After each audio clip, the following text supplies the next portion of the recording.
السلام عليكم ورحمة الله. كيف حالكم؟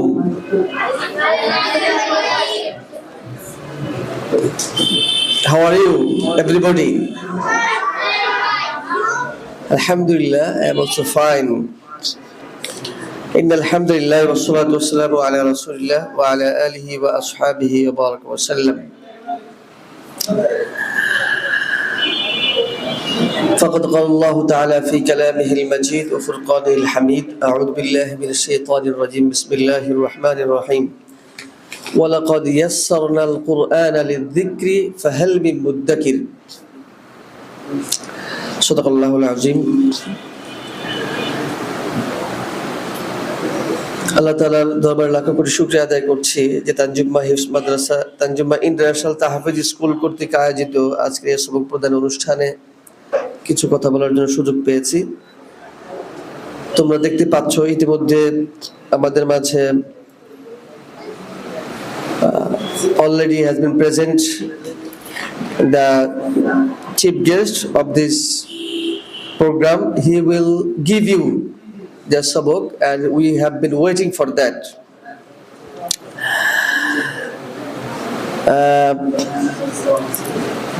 সম্মানিত অতিথিবৃন্দ, বিশেষ করে আরো বিশেষ অতিথি আছেন তানজুম্মা হিফজ মাদ্রাসা ওয়ানাবাসী শাখার সম্মানিত প্রিন্সিপাল আমার একান্ত প্রিয় জনাব মাওলানা শহীদুল ইসলাম স্যার, এরপরে তো এই প্রতিষ্ঠানের সম্মানিত দায়িত্বশীল বৃন্দ, সম্মানিত অভিভাবকবৃন্দ এবং অভিভাবিকাবৃন্দ, আমি জাস্ট তোমাদেরকে উদ্দেশ্য করে দুই একটি কথা বলতে চাই।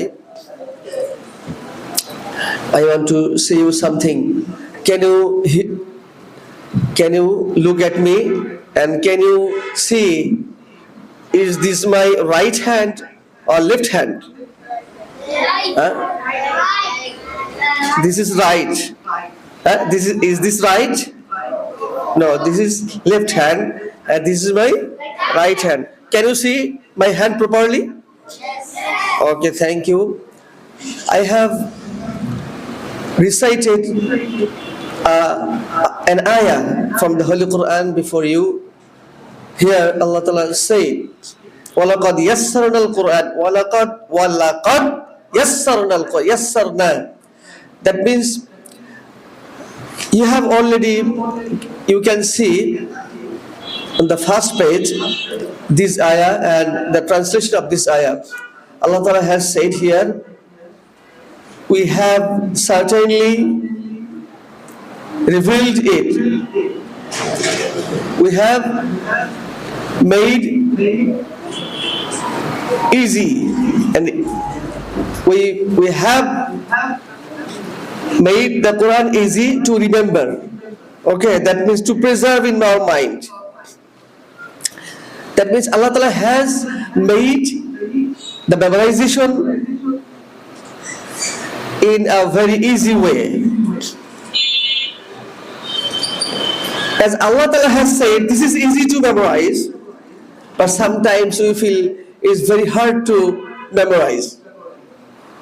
We are men, we are human being, made that is very difficult. তার মানে হচ্ছে যে আমাদের এখানে কিছু প্রবলেম রয়েছে।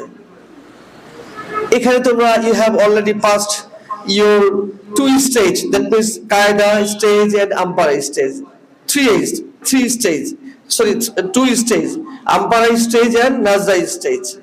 After that, now you are here to start your hifz. তারপরে তোমাদের প্রিপারেশনটা কিন্তু অলরেডি চলে গিয়েছে, এখন হচ্ছে আসল কাজ, দ্যাট মেমোরাইজেশন। হিফজের মূল কাজ এখন থেকে কি শুরু হচ্ছে। তোমরা কি আমার কথা বুঝতে পেরেছো? কাজে আমরা যে প্রিপারেশন নিয়েছি এতদিন যার জন্য আমরা we have been waiting, but we have reached our goal, that means to memorize, starting to memorize. তোমরা এই পর্যায়ে এসে পড়েছো, সেজন্যই তোমাদের মনে রাখতে হবে we have to be different from others because we have been promoted to hifz. We need to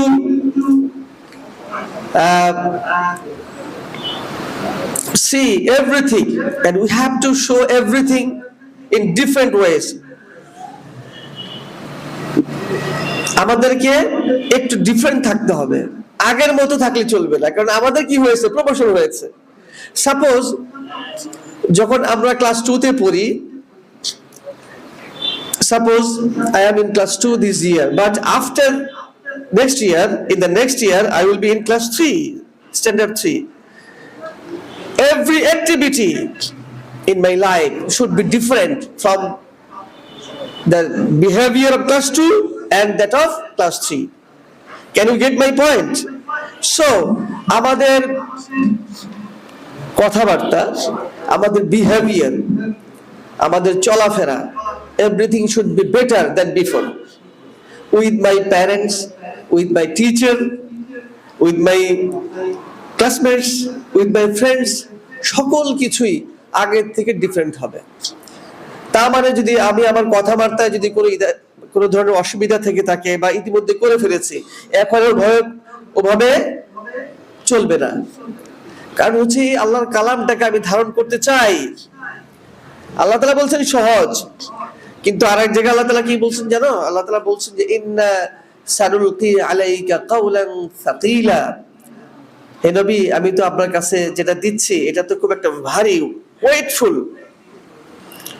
এটা অনেক কঠিন, অনেক ভারী একটা জিনিস।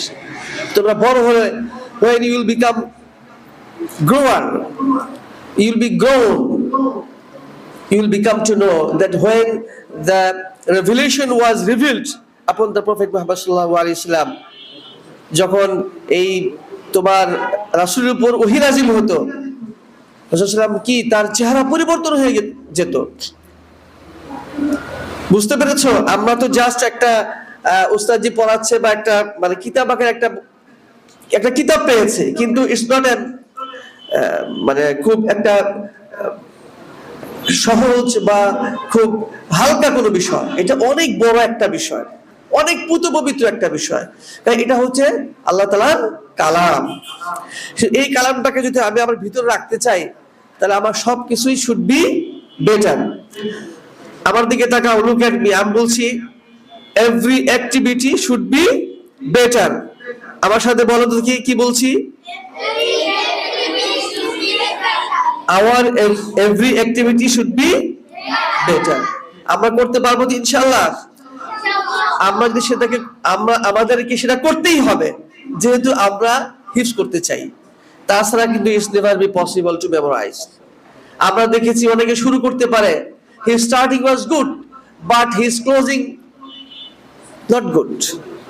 হ্যাঁ, প্রথম দিক দিয়ে সে অনেক মুখস্থ করতে পারে, কিন্তু after some days he is not able to memorize more than before.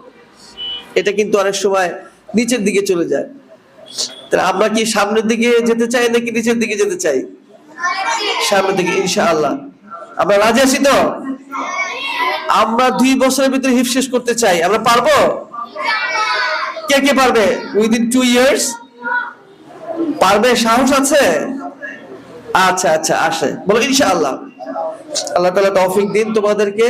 Hands down please. এখানে যারা অভিভাবক মণ্ডলী আছেন, বিশেষ করে অনেক মায়েরা আছেন আমাদের দ্বিতীয় তলাতে, আসলে এটা খুবই সৌভাগ্যের বিষয়। It's a matter of good luck for you that though your son is in a school but they are starting হিফজ। এটা কিন্তু অনেক বড় ব্যাপার, এটা অনেক বড় একটা বিষয় যে হিফজটাকে এই পর্যায়ে নিয়ে আসতে পারা। এবং আমরা যে কিছু তেলাওয়াত শুনলাম, আমি খুবই happy to hear your son's recitation from the holy Quran. এটা খুব বড় একটা বিষয়, কারণ আমরা নিজেরা হাফেজ এবং সিন্স 2004 থেকে হিফজের সাথে জড়িত আছি। এবং মাদ্রাসার সাথে যদি কম্পারিজন করা হয়, আমি তো মনে করি যে কোনো কোনো ক্ষেত্রে এবং অনেক ছাত্রের তেলাওয়াত আমাদের ছাত্রদের চেয়েও তাদের তেলাওয়াত ভালো, আলহামদুলিল্লাহ। এটা একটা বড় একটা অর্জন, সহি শুদ্ধভাবে কোরআনটাকে শুদ্ধভাবে পড়তে পারা। সেই জন্যই যে আপনাদের যে লক্ষ্য যে হাফেজ কোরআন বানানোর জন্য আপনারা এই যারা স্কুলে দিয়েছেন, আমার বিশ্বাস, আমি দেখেছি অনেক ছাত্রই খুব ভালোভাবে প্রপারলি শেষ করতে পারে। তবে সেটা যদি রেগুলারিটি মেনটেন করা যায়, এই হিফজটা অনেকটা সহজ হয়ে যায়। এখন দেখা গেল যে 30 দিনের ভিতরে আপনার ছেলে ব্রেন অনেক ভালো, কিন্তু সে ইরেগুলার বিভিন্ন কারণে 30 দিনের মধ্যে 20 দিনে সে অ্যাবসেন্ট বা 15 দিনে অ্যাবসেন্ট, এই ক্ষেত্রে কিন্তু হিপস অনেক বাধাগ্রস্ত হয়। সেজন্য আমাদের এগুলো মাথায় রাখতে হবে। আর সর্বশেষ যে জিনিসটা সেটা হচ্ছে আল্লাহ তাআলা কিন্তু আমাদেরকে বাছাই করেছেন। এটা আমাদের জন্য সৌভাগ্য যে আমরা সে ঠিক করেছি আমাদের সন্তানদের ব্যাপারে। এবং আল্লাহ তাআলা যেহেতু আমাদেরকে এই জায়গায় নিয়ে আসছেন, আমাদেরকে অবশ্যই আমাদের গোলে পৌঁছতে হবে। শুধুমাত্র হিফজের বিষয় না, তাদের যে পড়ালেখা করছে, যাতে করে একটা সত্যিকারের মানুষ হিসাবে আমাদের এই জেনারেশন তৈরি করতে পারে নিজেদেরকে, আমাদের সেই জায়গায় নিয়ে বুঝতে হবে। তো আল্লাহ তাআলা যাতে করে আমাদের এই সন্তানদেরকে কবুল করে নেন এবং তানজিমুল উম্মাহ ইন্টারন্যাশনাল তাহফিজ স্কুল যেভাবে চেষ্টা করেছে, আল্লাহ তাআলা যাতে করে করছে, আল্লাহ তাআলা যাতে তাদের এই চেষ্টাতে বরকত দান করেন। আমি এই শাখার সর্বোপরি সাফল্য কামনা করে আমার সংক্ষিপ্ত কথা শেষ করছি। হাদা ওয়া সাল্লাল্লাহু আলা নাবিয়িনা মুহাম্মদ। আসসালামু আলাইকুম ওয়া রাহমাতুল্লাহি ওয়া বারাকাতুহু।